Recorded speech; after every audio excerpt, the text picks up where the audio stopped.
सर्वप्रथम सर्वांना श्री स्वामी समर्थ.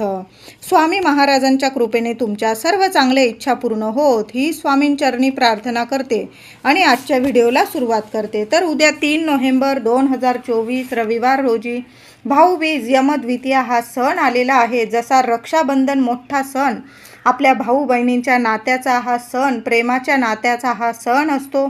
आपण महिला आणि भाऊसुद्धा आपले या दिवसाची खूप आतुरतेने वाट बघत असतात.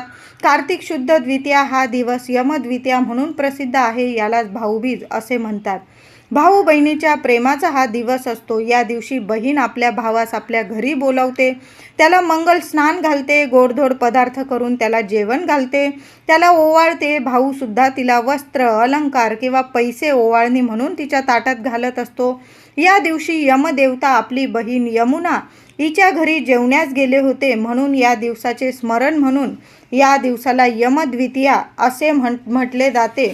बघा किती छान दिवस असतात. वर्षातले हे 2च दिवस असतात जेव्हा आपण आपल्या भावाची आतुरतेने वाट बघत असतो. आपण तर आपल्या भावावर इतकं प्रेम करतो, अगदी भाऊ लहान असेल तर आपल्या लेकरांसारखं प्रेम करतो आणि भाऊ मोठा असेल तर तो आपल्या लेकरांसारखं आपल्यावर प्रेम करत असतो. भाऊ बहिणीचं नातं इतकं वेगळंच असतं की या जगात त्या नात्याला काही म्हणजे उपमाच नाही, काही शब्दच नाही.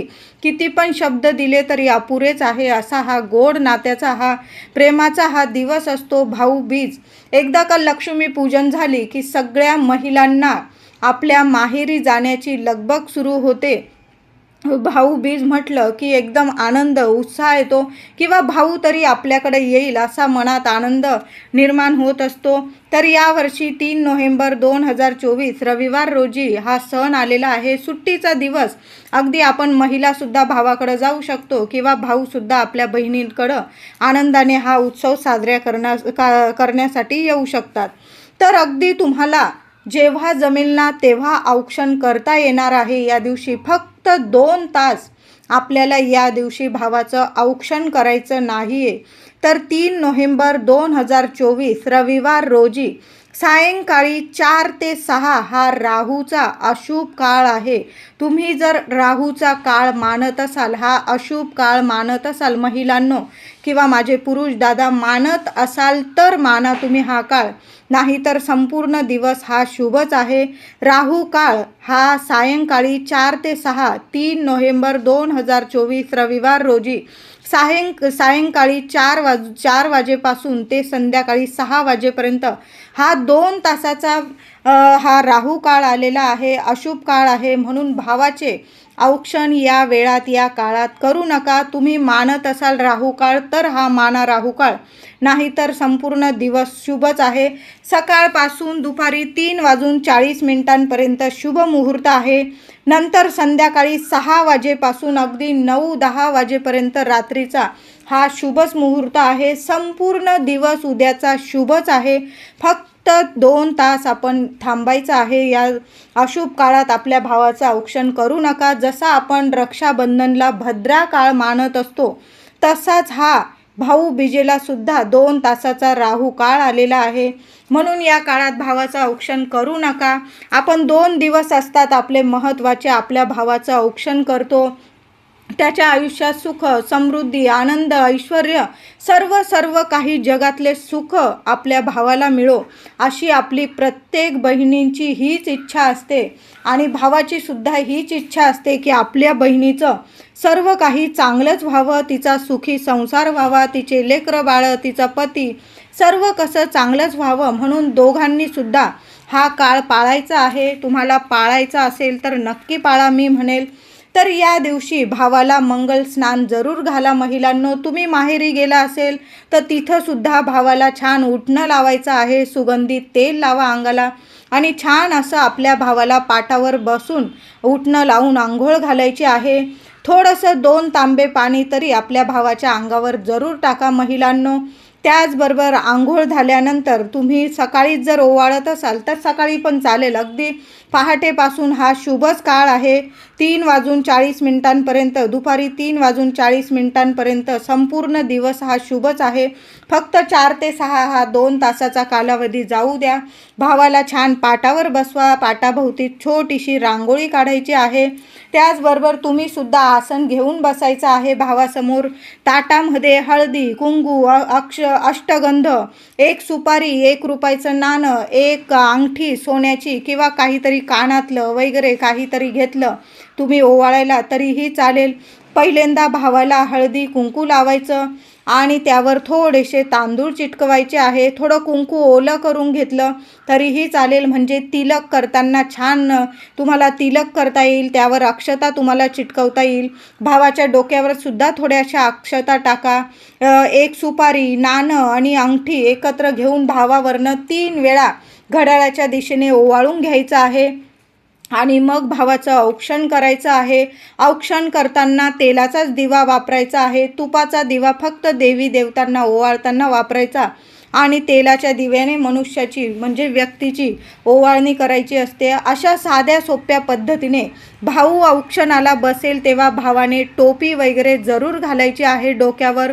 असं डोक्यावर रुमाल किंवा टोपी अवश्य घाला. महिलांनी सुद्धा छान असे धुतलेले स्वच्छ वस्त्र परिधान करायचे आहे. कोरी साडी वगैरे असेल तर मी म्हणेल जरूर भावाला औक्षण करताना त्यावेळी घालायची आहे आणि छान असं तयार होऊन भावाचं औक्षण करायचं आहे. अगदी आनंदाचा हा सण असतो.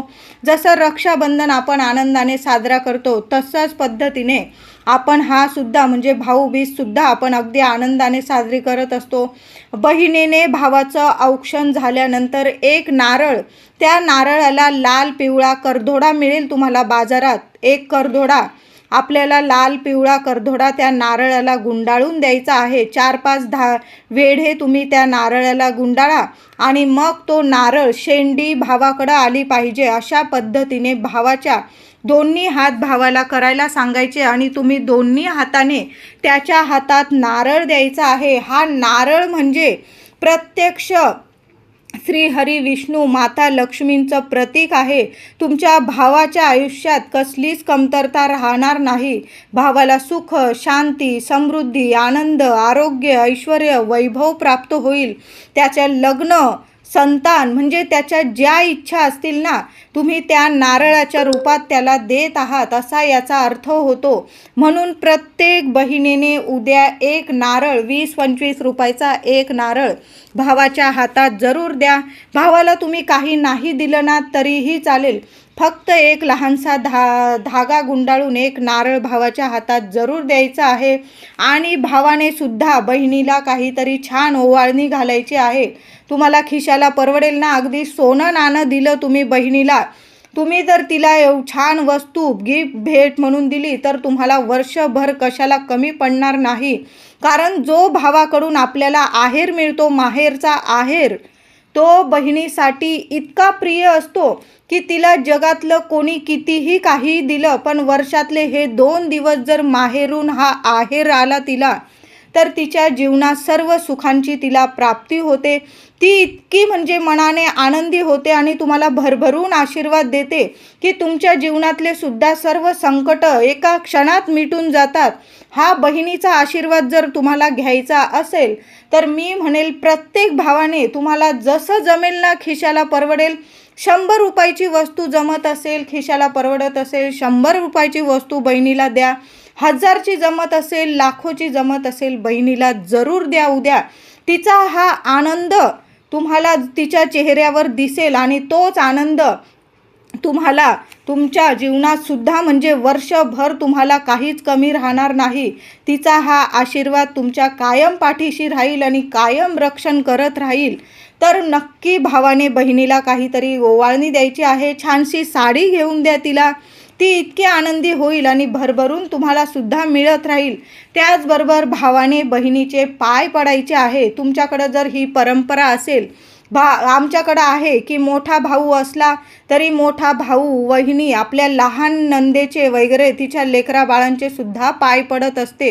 कारण म्हणतात ना, नणंद भाच्यांचे आशीर्वाद घेतले तर त्या भाऊ भाऊजाईला कधीच कसली कमी पडत नाही.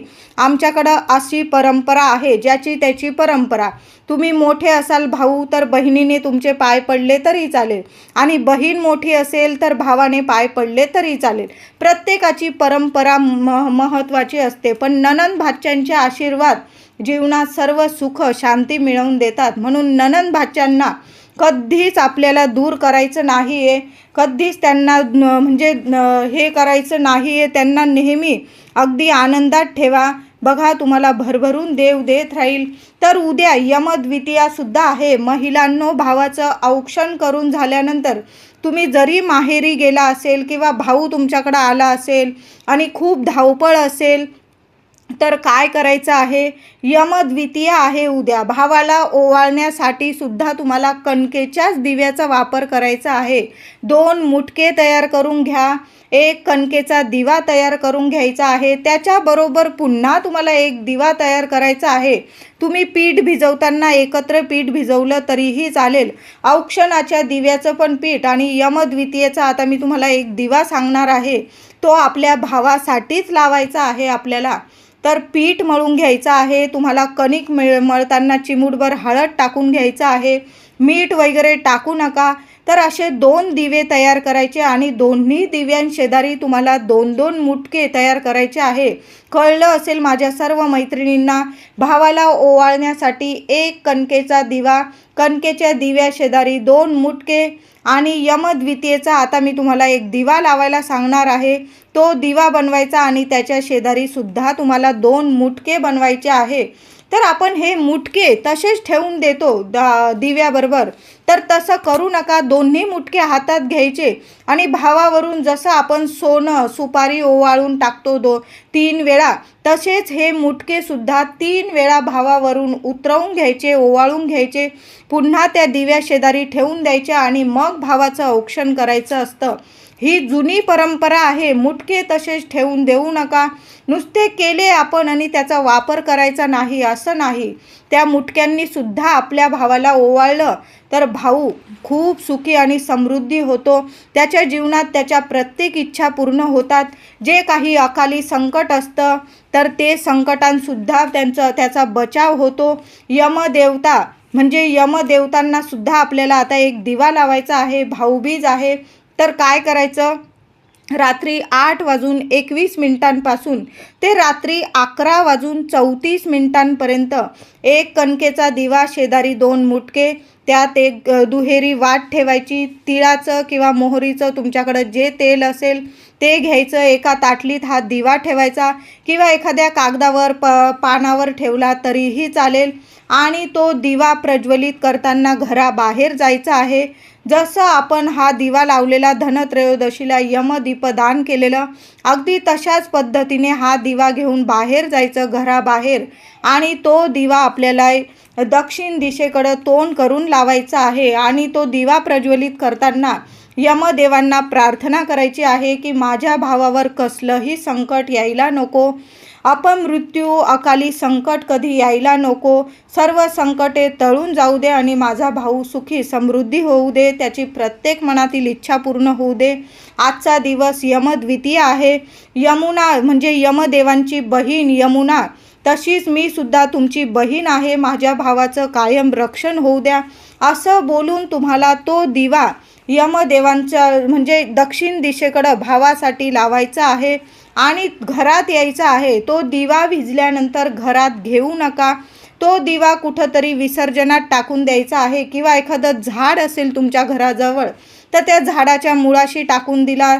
कोपऱ्याला कोणाचा पाय पडणार नाही अशा ठिकाणी टाकायचा आहे. गटरीत वगैरे टाकायचा नाही. एखाद्या झाडाखाली किंवा वाहत्या पाण्यात टाकून द्यायचं आहे. झाडाखाली टाकले, चिमण्या कावळे कोणी पण पोट भरेल त्यांचंसुद्धा अशा ठिकाणी टाकून द्यायचं आहे. कुणाचा पाय पडणार नाही याची कृपया काळजी घ्यायची आहे. भावासाठी दिवा लावत आहोत.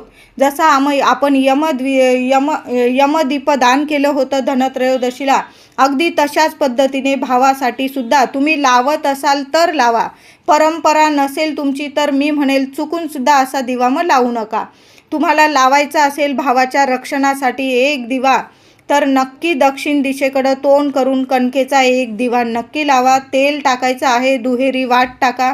तो दिवा पुन्हा घरात घेण्याची चूक करू नका. लगेच विसर्जनात टाकून द्यायचा आहे. घराबाहेरच ठेवायचा तो दिवा, पुन्हा घरात घ्यायचा नाही. एकदा का दिवा बाहेर काढला की मग तो घरात घ्यायचा नाही. लगेच विसर्जनात टाकून द्या, नाही तर एखाद्या झाडाखाली टाकून द्या. कुणाचा पाय पडणार नाही अशा ठिकाणी टाकून द्यायचा आहे.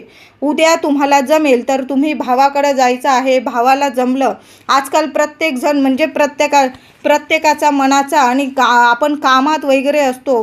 बायकासुद्धा महिलासुद्धा ऑफिसला वगैरे किंवा घरदार सांभाळण्यात व्यस्त असतात. मग भावाला जमलं तर भाऊ तुमच्याकडे येईल, किंवा तुम्हाला जमलं तर तुम्ही भावाकडे जायचं. अगदी आनंदाने हा सण साजरा करायचा आहे आपल्याला. म्हणजे कुणालाच या दिवशी अपशब्द करायचा नाही आहे. अगदी शांत राहायचं. दिवाळीचे हे दिवस एकदम शांत राहायचं आहे. कुणी कितीही बडबड केली तरी आपण मौन धरायचं आहे आणि अगदी दिवाळी अगदी आनंदात साजरी करायची आहे. कितीही प्रयत्न केलं तरी ते काम काही पूर्ण होत नाही. तुमच्या भावाच्या आयुष्यात जर असे म्हणजे निर्माण होत असतील अशा अडचणी, तर आज भाऊबीज आहे, सोन्यासारखा दिवस आहे.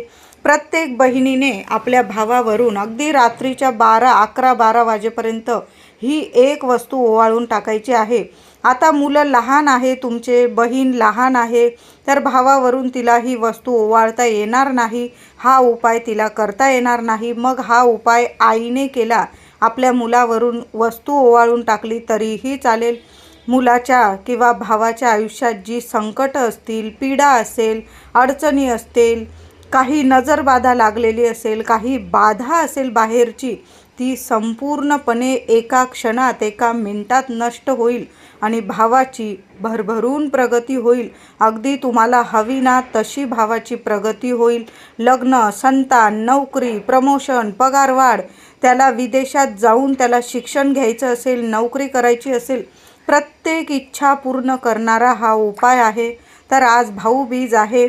4 ते 6 या वेळात आपल्या भावाला ओवाळायचं नाही आहे, औक्षण करायचं नाही, टिळा लावायचा नाही आहे. बाकी संपूर्ण दिवस, हे 2 तास सोडले तर संपूर्ण दिवस हा शुभच आहे. तर काय करायचं, भावाला ओवाळून झालं, सर्व काही तुमचं भाऊबीजेचा कार्यक्रम झाला की मग भावाला उभं करायचं आहे. पूर्व पश्चिमच उभं करायचं आहे आपल्याला. उत्तर दक्षिण करू नका, म्हणजे त्याचं तरी तोंड दक्षिणेला येईल आणि तुमचं ओवाळणाऱ्याचं बहिणीचं तोंड तरी दक्षिणेला येईल. असं करायचं नाही. पूर्व पश्चिमच उभं करायचं आहे आणि आपल्याला भावाची दृष्ट काढून टाकायची आहे. ही वस्तू ओवाळून टाकायची आहे. पूर्व पश्चिम उभं करून दृष्ट काढल्याने लगेच दृष्ट, नजर, बाधा, अडचणी, पीडा, संकट एका क्षणात नष्ट होतात. असा हा उपाय आहे. एक तुरटीचा खडा घ्यायचा आहे तुम्हाला, बस. बाकी काहीही घेऊ नका. तुरटी अशी वस्तू आहे जी आपल्या घरात लक्ष्मी खेचून आणते आणि आपल्या घरातून जी नकारात्मकता असते, ज्या व्यक्तीवरून आपण तुरटी उतरवणार त्या व्यक्तीच्या आयुष्यातली अडचणी, संकट, बाधा, ज्या काही समस्या असतील, संपूर्णपणे एका क्षणात नष्ट करण्याची पॉवरफुल ताकद ही तुरटीमध्ये सुद्धा आहे. तर हा तुरटीचा खडा घ्यायचा, मध्यम आकाराचा घ्यायचा आहे आणि तो तुरटीचा खडा पाण्यात वगैरे तुम्ही फिरवलेला असेल, माठात वगैरे, तो घेऊ नका. चांगला नवीन तुरटीचा खडा घ्या. तुम्हाला दुकानात मिळून जाईल. अगदी 5 रुपयाला तुम्हाला भरपूर मोठा तुकडा मिळून जाईल. त्याचे 2-4 तुकडे केले आणि प्रत्येकावरून एक ओवाळून टाकला. तुम्हाला 2 भाऊ असतील, 2 वेळा तुम्हाला हा उपाय करायचा आहे. 4 भाऊ असतील, 4 वेळा हा उपाय करायचा आहे. 1 भाऊ असेल, 1 वेळा उपाय करा. प्रत्येक भावावरून नवीन तुरटीचा खडा उतरवून टाकायचा आहे. एक तुरटीचा खडा घ्यायचा आहे, भावाला उभं करायचं. भावाच्या डोक्यापासून पायापर्यंत 7 वेळा तो तुरटीचा खडा तुम्हाला उतरवून घ्यायचा आहे आणि सरळ तुमच्या घराबाहेर चूल वगैरे असेल त्यात तुम्ही अग्नीत टाकून दिला. आता तुम्ही फ्लॅटमध्ये राहता, तुम्हाला जागा नाही कुठं टाकायला, सरळ हात बेसिनमध्ये, वॉश बेसिनमध्ये वाहत्या पाण्यात तो खडा टाकून द्यायचा आहे. आपोआप तो विरघळून जाईल आणि जसा जसा विरघळेल किंवा जसा जसा तो खडा जळेल तशी तशी जी काही इडापिडा असेल भावावरून ती संपूर्णपणे नष्ट होईल, असा हा उपाय आहे. आता मुलं लहान आहे, मुलगी लहान आहे तुमची, भावावरून तिला हा उपाय करता येणार नाही, तर मुलीकडून भाऊबीजेला भावाला ओवाळून घ्या तिच्याकडून छान असं, आणि नंतर आईने हा उपाय केला. मुलावरून 7 वेळा अशाच पद्धतीने मुलाला उभं करा आणि मुलावरून 7 वेळा हा खडा घड्याळाच्या दिशेने आपल्याला डोक्यापासून पायापर्यंत उतरवून घ्यायचा. अग्नीत टाका किंवा वाहत्या पाण्यात टाकून दिला, बेसिनमध्ये हात धुवून घेतला तरीही चालेल. लगेच एका क्षणात मुलावरील किंवा भावावरील नजरदृष्ट उतरून जाईल आणि तो कायम हसता खेळता आणि प्रगतिशील राहील. प्रत्येक कामात त्याला यश मिळायला लागेल. त्या क्षणापासून अगदी 24 तासाच्या आत तुम्हाला रिझल्ट दिसून येईल. त्याला आनंदाच्या बातम्या यायला लागतील, त्याला हवं तशीच प्रगती होईल. त्याची प्रत्येक इच्छा पूर्ण करणारा हा उपाय आहे. म्हणून रात्रीच्या 12 वाजेपर्यंत जरी हा उपाय केला तरीही चालेल, पण नक्की करायचं आहे. भाऊबीज आहे, आपल्या भावाची आज जी काही नकारात्मकता आहे, नजरबाधा, इडापिडा, संकट आज संपूर्णपणे आपल्याला नष्ट करायचं आहे. म्हणजे वर्षभर त्याची कशी भरभरून सोन्यासारखी प्रगती होत राहील. नक्की करा महिलांनो, बहिणीने करा किंवा आईने करा, हा उपाय नक्की करा. व्हिडिओ आवडला असेल लाईक करा, शेअर करा, चॅनलला कृपया सबस्क्राईब करा. धन्यवाद.